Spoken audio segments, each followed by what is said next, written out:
Hey guys, I'm Bianka Franco, and I'm here with Paula Lucas, who is part owner of Lucy and Leo's Bakery here in Tallahassee, Florida. So, what made you decide to open a business?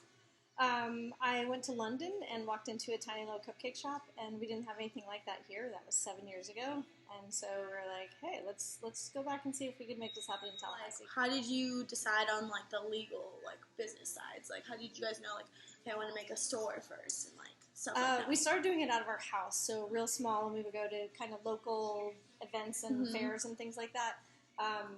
And we gained a quick popularity that way, and everybody's like, do you have a store? Do you have a store? Do you have a store? We're working on it. So in about 4 months, we got some family backers and some of our friends, and they gave us some money to get it going. That's great. So tell me, when did you guys open the other location? It was exactly a year ago. So how much time and money and effort did it take to start it up? It was, like I said, so 4 months kind of doing it out of our house. We had to find the right location, and that was the fun part, where kind of envisioning where you felt you would fit in. So how did you obtain the startup capital?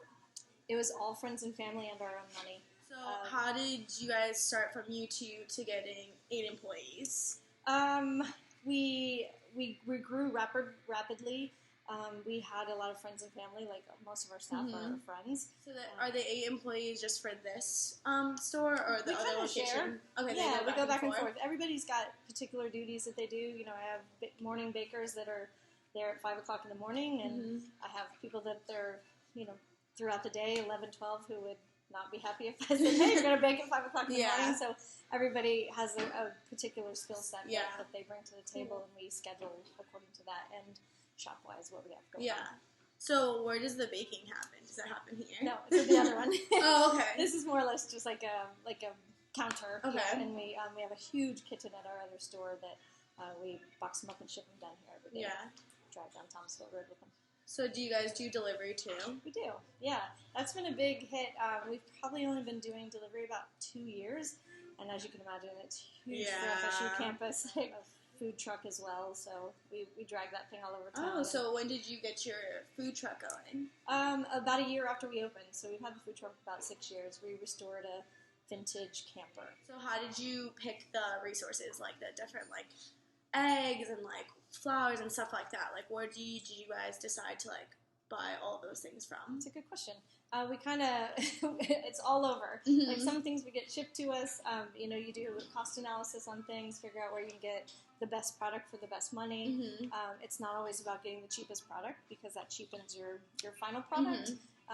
We have a local farmer that we get eggs from, who we just, he stopped in the shop one day and said, I'm a farmer that has great eggs. Would you guys be interested? And that, started a great relationship with him. There's a lot of specialty things that we order online.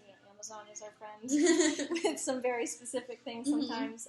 So we resource it out everywhere. Yeah, that's cool. So what about your logo?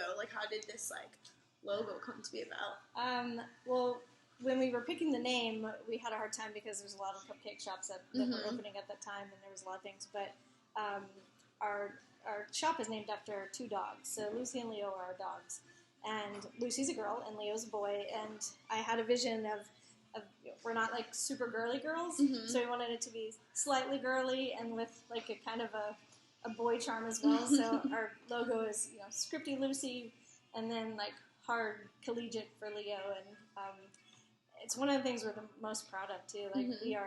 We feel very, very proud of the brand that we've created.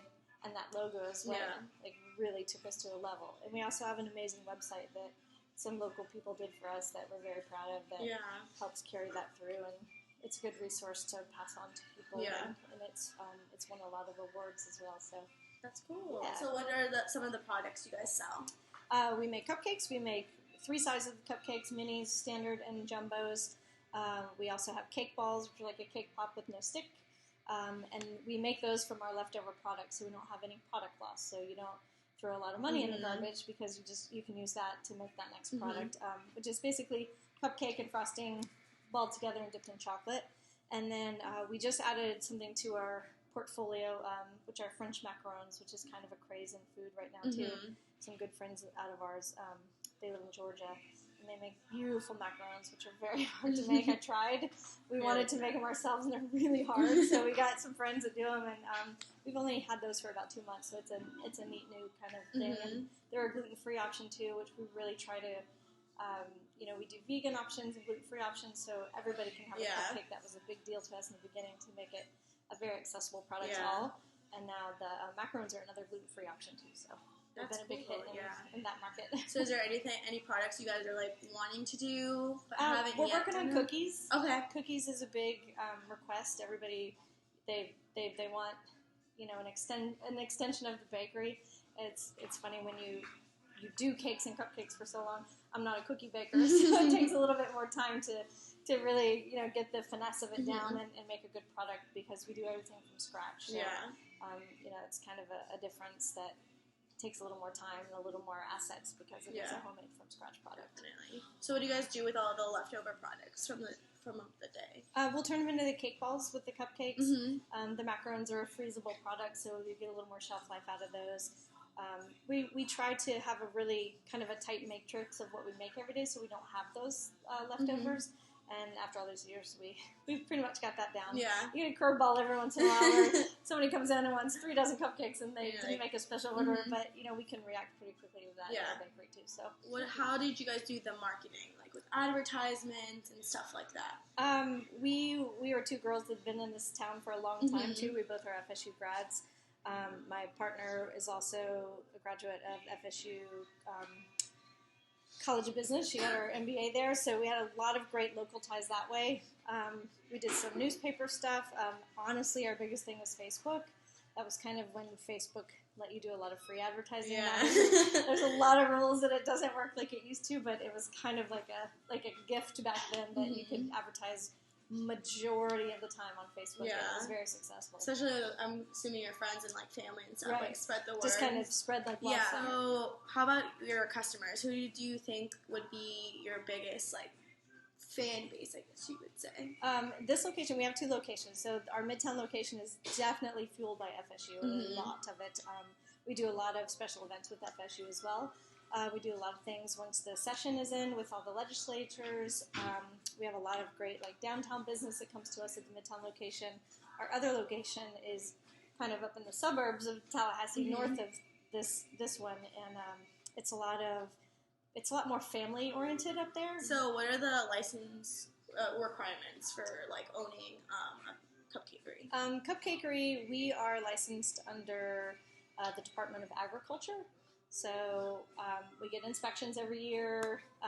It's not as kind of heavily inundated as the health department, like big restaurants do, because we don't have fryers and things like that. So we fall into a different category. Oh, okay. With technology, how does that help you run the business? As we spoke about, social media is huge for us. We're trying to be LinkedIn every day, once or twice, 3 times a day, depending on what we have going on, events and things. We've got an app that we built that's exclusive for us. So it's got a loyalty program on it. So that's a fun kind of thing that all of our customers carry around with them, and you get a punch card with it. So when did that happen? When did you guys make your app? The app we've probably had almost 2 years now. Yeah, that's pretty cool. Really cool. And we can send out push notifications if we have an event and things like that. And it's been a great tool to get the word out there. So what would you say is what advice would you give to someone who is interested in owning a bakery? You must be made of steel. I think a lot of times, and a lot of people will come in and be like, "Oh my gosh, it'd be so cute to own a cupcake shop." The final product is really cute, and we're all about celebration. Basically, when you're here to do something nice for someone, or buy birthday cakes for yourself, or your family or something. So that end of it is really fun and joyful, but it's really hard work. It is not for the faint. It is not for.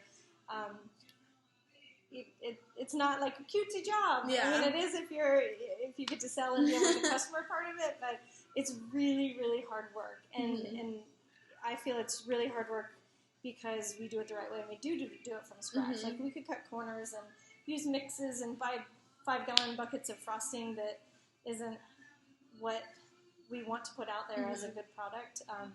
would that save some of our headache? Absolutely. Yeah. But I'm not willing to go down that. Mhm. We stuck to it in the very beginning. We said we will do it this way. We will do it from scratch, and we won't cut any corners like that. And we've had to stay true to that. And Yeah. it adds a lot more work to it, but it's Mhm. worth it because Yeah. the product is much better.